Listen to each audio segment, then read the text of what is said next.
I guess I should introduce us. I'm Alexander Payne, and it's my honor to spend about a half an hour speaking with director Walter Salles and movie star Fernanda Torres about their magnificent new film, I'm Still Here. Hello. Hello. Hello, It's a Alex. pleasure, Alexander. We're so honored to be here with you. So forgive me, I actually wrote out my questions because we don't have a lot of time and I kind of wanted to be precise. And forgive me if the questions are a little bit repetitive from maybe things you're being asked in other interviews, but they're things I genuinely want to know. The first thing I want to ask about the movie is its tremendous success in Brazil.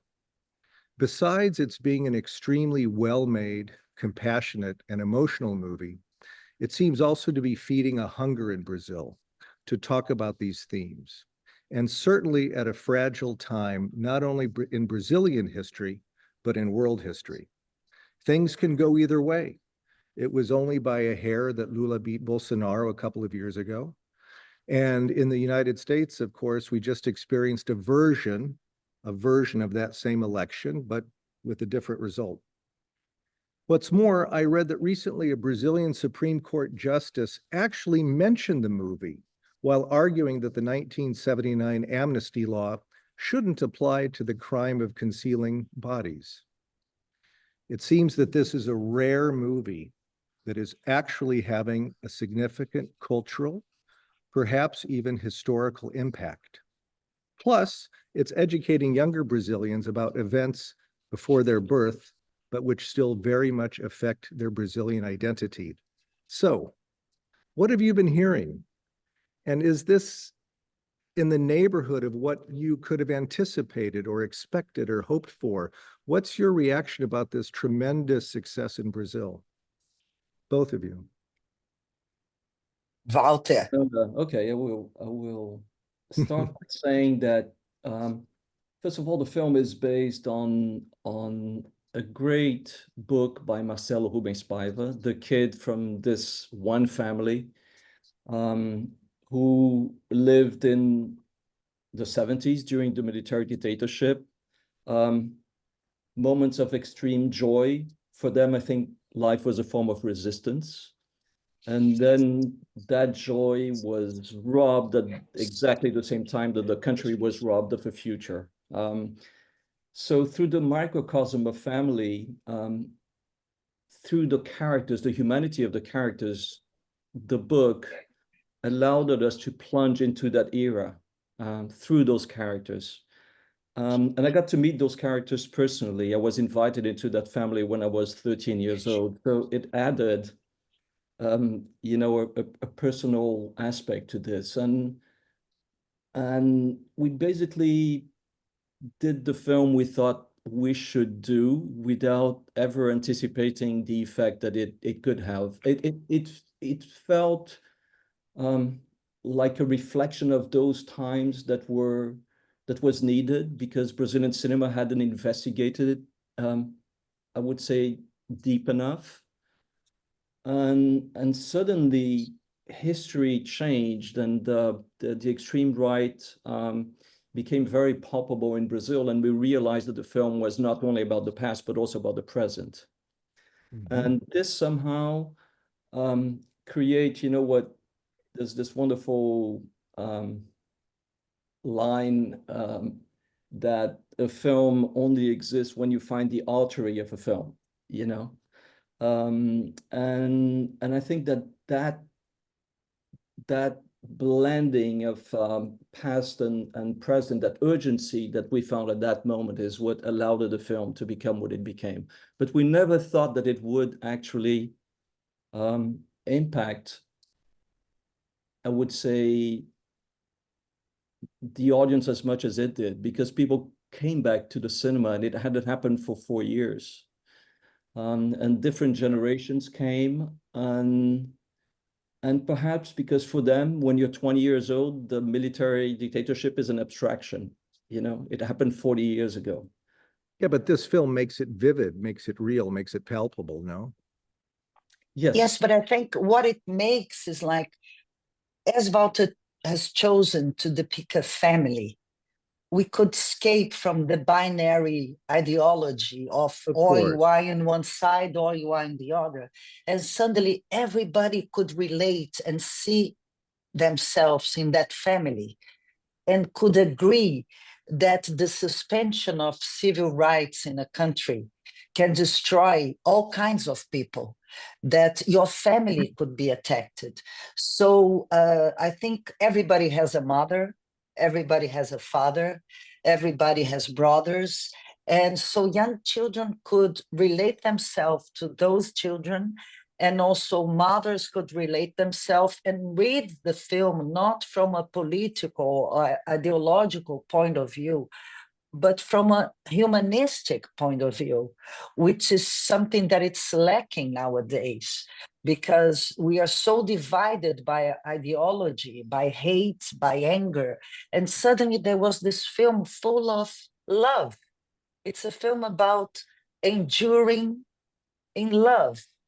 And so we had like a guy who wrote a letter to Walter saying, I don't know anymore what I think, because I'm a right wing, but I don't find it right what happens in the movie. I cannot agree with what happens to that family, to that father, because more than a right wing, he must have a family, he must have a father. So that's the power that the film generated. And also it came out now, and it's a kind of a miracle, when we discovered that there was a coup d'etat being placed in Brazil with plans of the right-wing military people to assassinate Lula, the vice president, and the Supreme Court man who was fighting for it. So everybody is like in a state where, no, this is no good. And the film came with the vision of a family, with the vision of love, of enduring in love. And that touched people, no matter the ideology. And that was kind of new. I would like to add one thing. When we were in the editing process, in the middle of the editing process, I saw the holdovers. And I was deeply impacted by it, because I have this theory that great films are about several different aspects. Great films are very polystemic in nature. So through Paul Giamatti's character, through Randolph's character, you somehow allowed us to be transported to the screen and live with those characters, a story of friendship, but also a story about class, race. We understood what the Vietnam War was, because there's a loss at the heart of the film. And it gave us a lot of strength, I have to say, because through the human, to the human experience, you managed to talk about grander themes. These are the themes that actually you somehow manage to convey if the spectator is transported to that screen, if he lives the life of those characters. And I thought that watching the holdovers, and I said, okay, we're not alone. Very generous. So I'm not being generous. I think it gave us a lot of faith in cinema, and ultimately I think that if people also came to the cinemas in Brazil, is because they lived with that family. Yes. The immediacy of that family, the vividness of it, almost the tactile quality that it had in my memories, but also in the memories that are in the book. Became their own memories, became the public's memories. And this is where a transmutation occurs and the miracle of cinema can occur, Yes. And that leads perfectly into my second question. Memory. Memory is one of the many strong themes of the movie. And the theme of memory is important, as we know, not just for our individual lives, but in the collective memory of a nation, what we're talking about. And for an artist, well, as Garcia Marquez always used to say, creation is memory. So two-part question. You were a friend of the Paivas growing up, and you've lived your life with that story inside of you. But was it the publication of Marcelo's book that cemented your desire to tell their family story and by extension, a story of Brazil, contemporary Brazil? And had you been looking for a story to tell about that period?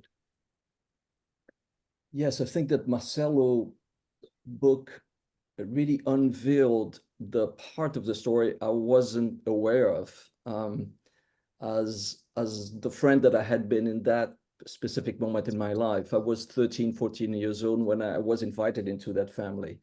And he really shared other layers of memories that added up to the ones I had. On on an extraordinary book about memory, the Russian writer Maria Stepanova says that memories can be very overbearing. And this is why, to organize them in a narrative can be very liberating. And in some ways, this is what we did in decanting this story and organizing the screenplay. And then, when we started to shoot, we tried to make justice to those memories, but those that were in the book, but the ones I carried inside as well. But one thing I found like mesmerizing when I watched the movie is how real those characters look. It's like we are not acting. There is, it didn't look like fiction. And then my brother who went to the movie and he called me after very touched and he said, it's our house, it's our home. I mean, I could be the little girl, he could be Marcelo in the book. Our house looked like that. Eunice looked a lot like my mother in the 70s. I remember the vividness of life, but also the fear of dictatorship, all melted together. The power of music, of theater, of cinema at that time, as a kind of resistance in happiness to that horror that we were living. So the film, in a way, I like to say that we sweat in the movie. The house smells like garlic. And it was like this in the set, you see, the kitchen. It looked like our house. My adolescence was just like the adolescence of that girl in that car, afraid of being stopped by the police, but at the same time having been alive. And this is something that Walter created in this movie. I don't know how, I mean, how he managed. Nobody acts in the movie. It's like we're just living. And this is something very rare to find. I know you know it. Yeah, well, that's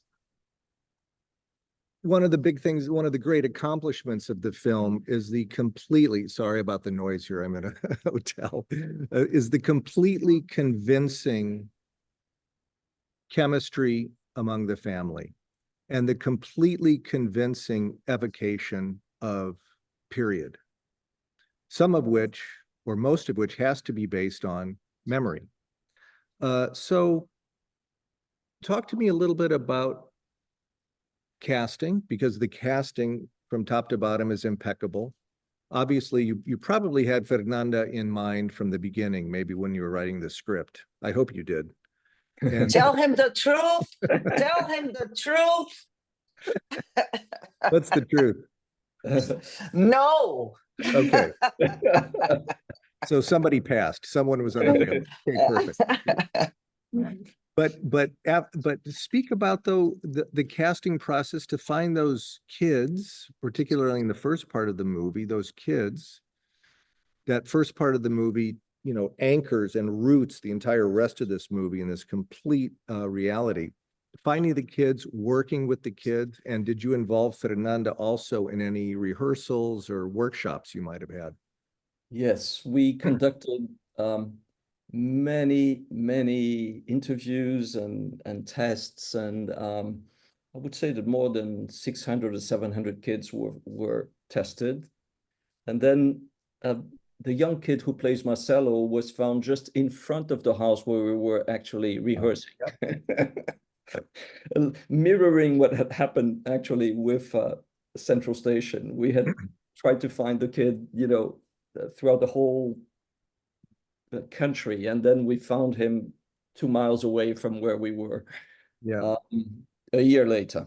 But this family was, I would say, put together thanks to the memories you talked about, to what we recalled of those characters.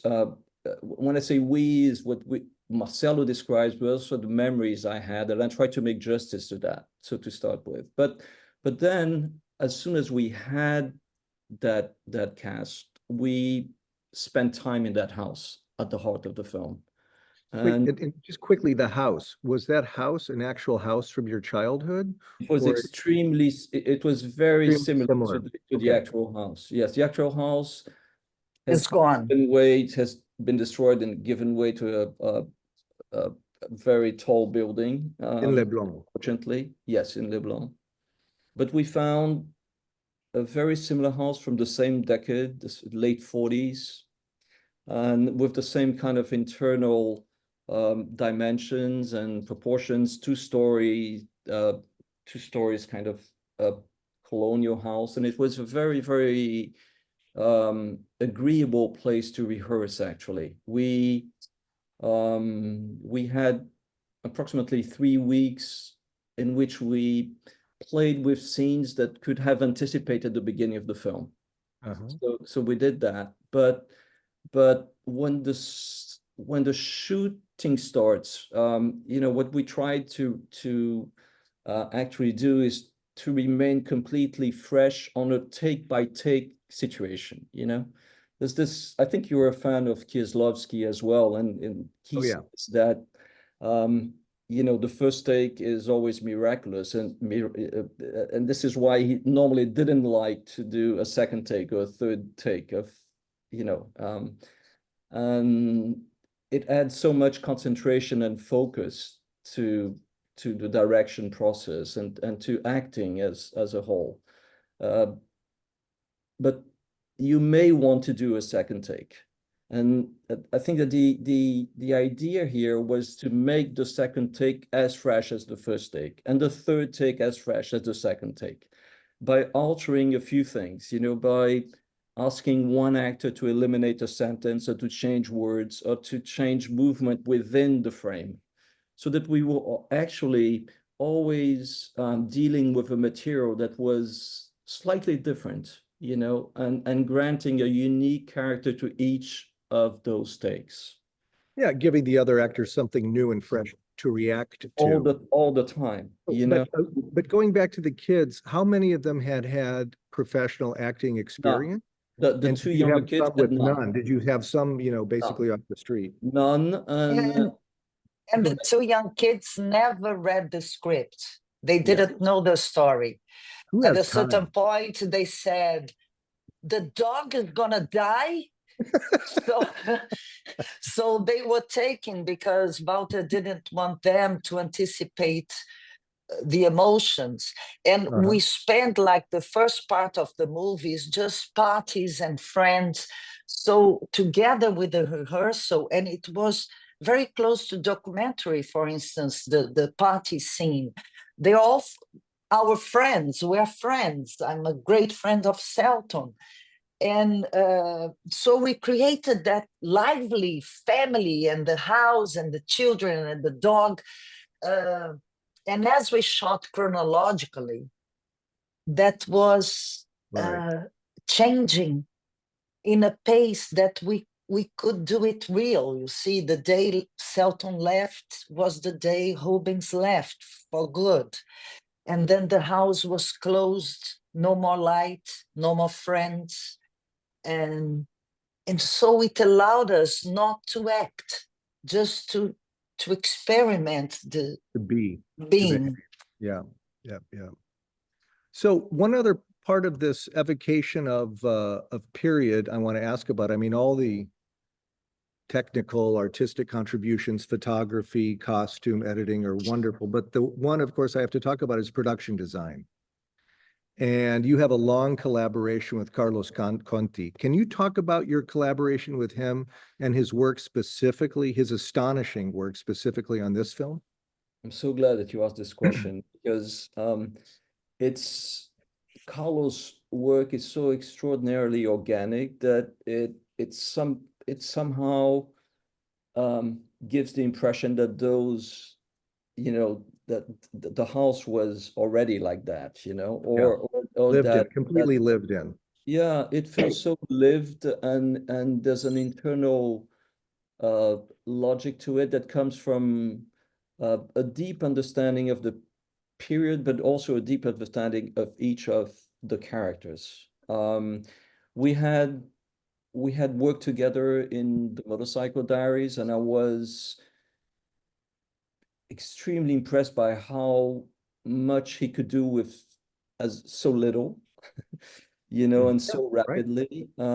So there was an intelligence and a capacity and a constant capacity to rebound and offer ideas. And actually, he's a presence in the set that helps me a lot, because he also suggests to move things, to alter elements in the set as we're shooting. And this leads us to something truly interesting, is that, directing, but cinema as a whole becomes truly rewarding when it is an act of discovery. So on a day-to-day basis, you have to discover something about the set, something about, Yes. Beautiful. Right. something that you will use, but also something about a scene, something about movement, something about the light. And he is an extraordinary creative partner. He's really one of those that I want to keep for the whole of Is the he life. with you on set? Because usually production designers are in the future, taking care of the next set or the one I after don't know that. when he sleeps, because he's in and out all the time. And he was more than this, because we had a lot of problems in the beginning of the film, and Walter was almost giving up, thinking that perhaps this film was not supposed to be done. And Carlo was the one saying, this film is a personal thing for Walter, he has to do it. And so he was there all the time. He was almost a psychoanalyst, a shrink. And at the end, it's beautiful. When the credits come, you have the empty house. Yes. And he is the one who made those scenes, because he wanted to shoot the house. So he has something, a vision that goes beyond the design. He's really involved with the soul of this movie, I think. No, listen, Yeah, no, completely. you want your collaborators, the director wants everyone around him or her also to be thinking like directors. The director isn't the only director. You want everyone else thinking like a director too. And so it's so beautiful to hear that you have a partner like that in Carlos. Yes, and he also understood since the beginning that the house had to be a character of the film, and he transformed it into a character, and that was so fundamental for us, because when the house is left behind, it's the father who's also being left behind at that point. Yes. And that adds to the gravitas of the moment, and it only happened because of what he built on a scene by scene basis. Right. I remember Carlo Conti like extinguishing cigarettes in the ashtrays all day long. And so the house, again, the smell, when Marcelo Rubens Paiva visited the set, he said, it smells like my house. So Carlo worked really in all our senses. You see, he understood that it was something that should work more than like, look how I depict a house from the 70s.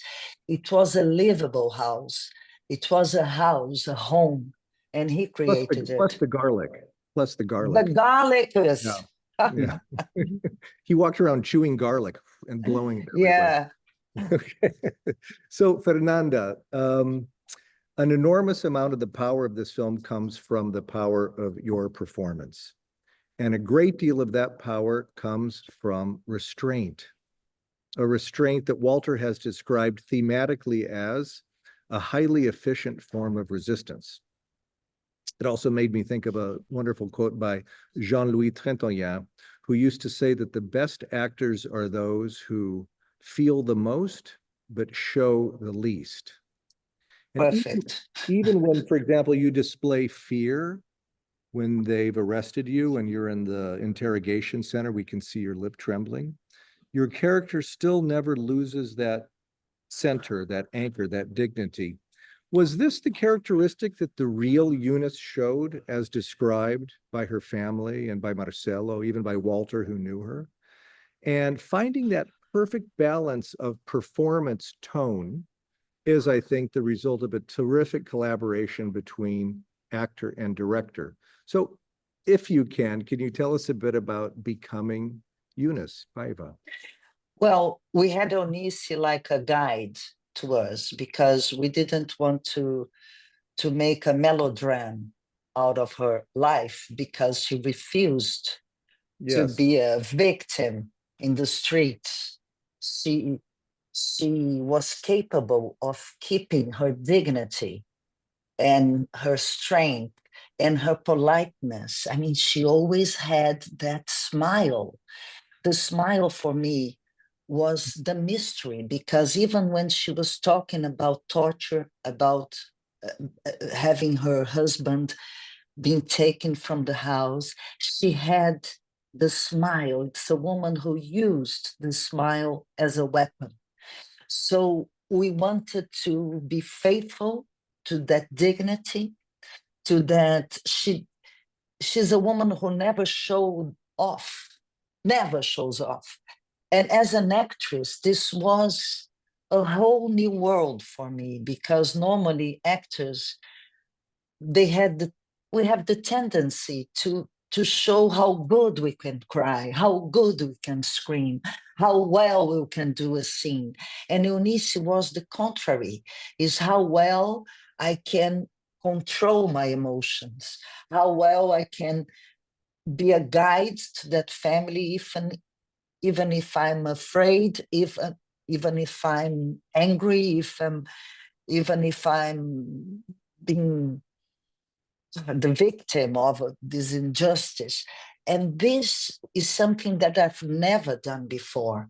I mean, how deep you can go when you control your emotions, when you do not show off. And then Walter was really a guide to it. I remember the first scene, a simple scene I did, and he told me, Fernanda, trust me, less. Yes, right. Let's do it.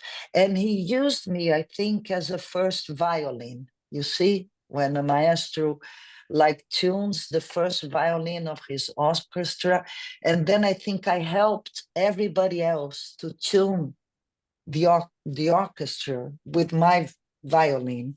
And Walter is someone who wants from each one of the members of his crew, actors included, to be a co-author of his movies.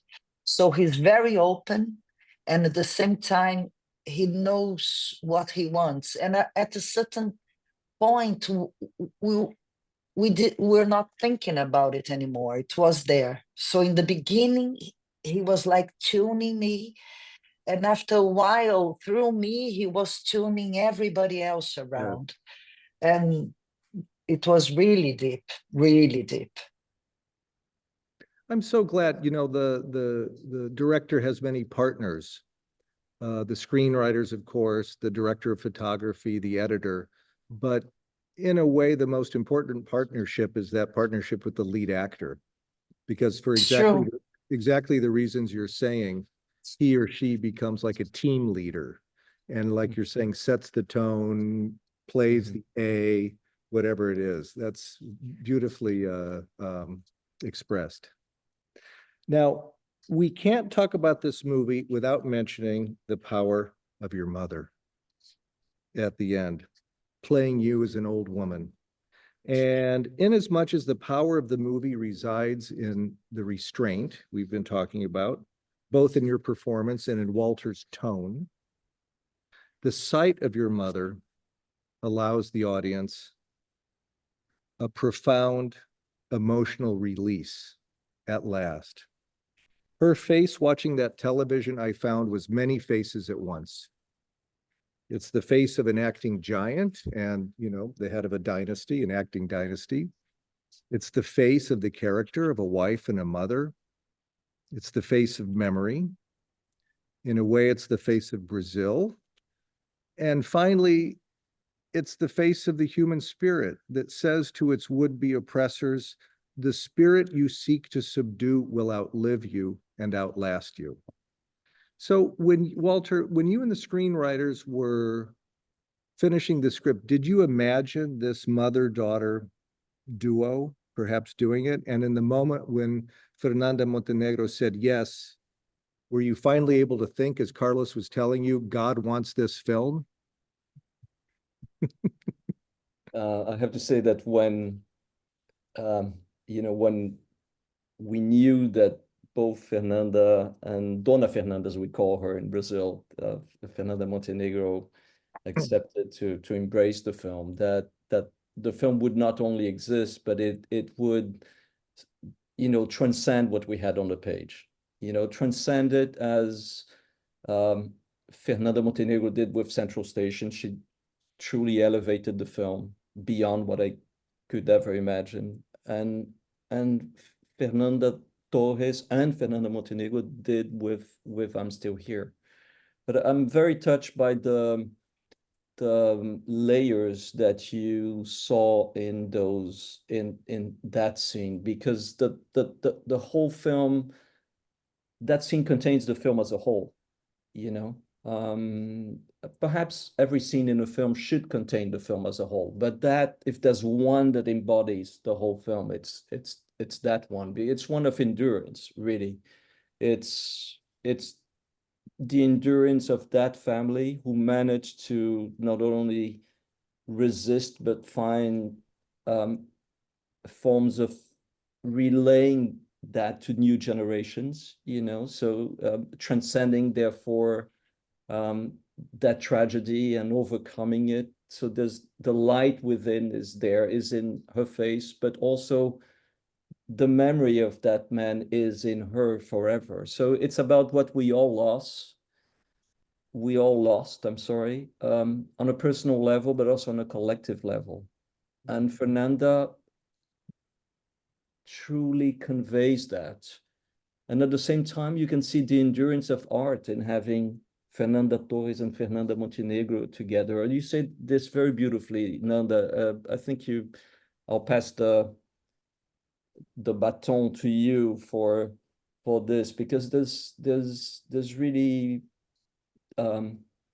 something that has to do with the resistance of art in Brazil that is conveyed to the coexistence of you two in the film. Yes, we too, and also Eunice and Marcelo. I mean, Yes. Eunice raised Marcelo in order for him one day become this great writer who wrote about their history. So there is an endurance in Eunice and Marcelo. My mother and Eunice had a lot to do in the 70s. She reminded me of my mother in the 70s a lot. And then there is my mother and me, and Walter in the middle, like making this bridge between those generations. And he is an in-between guy between my generation and my mother. So it tells a story of resistance in Brazil, and resistance through smile and through art and love. So I think my presence with my mother says a lot about what has endured in Brazil. And also, I'd like to say that a normal director would cut from my face to my mother's face many years later. That would be the cut. But no, then Walter chooses to cut from an open shot, and you have my mother in the back of the scene. You almost don't see her. So as an audience, again, suddenly you say, ah, my God, it's her. And then he cuts to her. So this film has this delicacy of never being obvious. And this is something that my mother likes to say, that Walter is an impressionist director, and she's right. I love the way she's introduced in the movie, not in the front face like mother and daughter, look. No, she's in the back of the scene. And when you discover her, you almost feel like, oh my God, is she? And this is a great, great moment in the film, I think. It's what gives it its power. It's things like that. Film is fragile. It's fragile moments like that that give a film cumulative power. So I have to ask you, how is your mom doing? And how does she feel about being in this movie and the reception for the movie? How is she?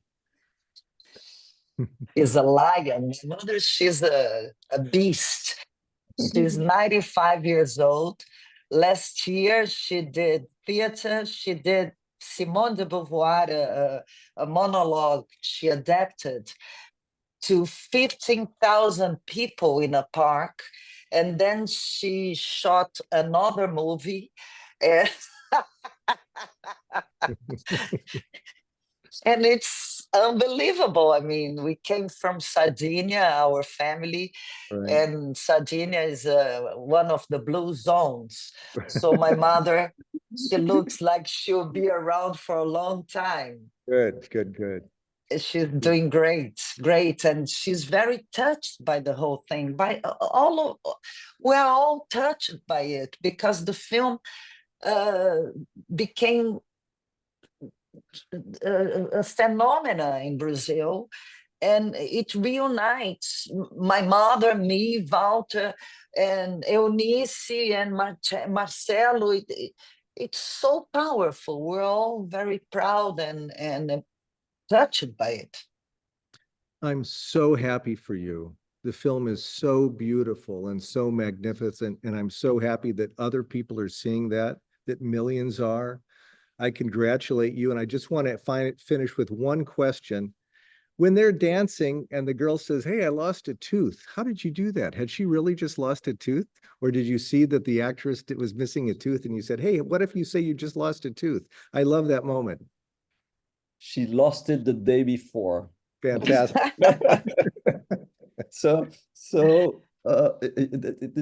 This reminds me of this. An extraordinary actress once told me that in working with Istvan Zabel, whenever there was a blank, he would come and would say to her, "Don't worry, the angels will come."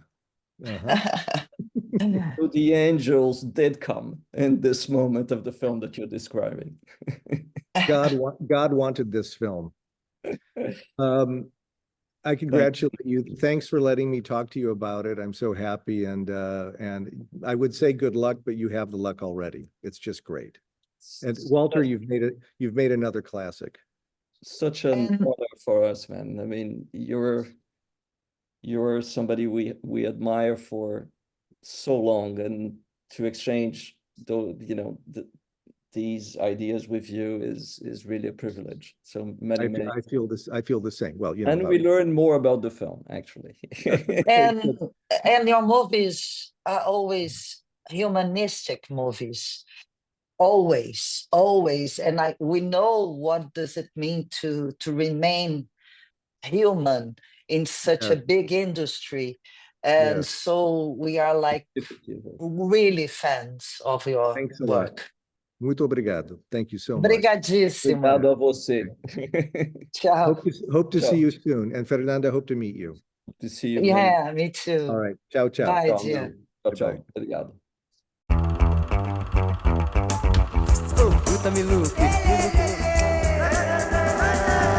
Seus documentos. Anda, anda! Tá ficando perigoso demais aqui, Rubens. Como é que alguém entra na tua casa, leva o teu marido, depois diz, sumiu?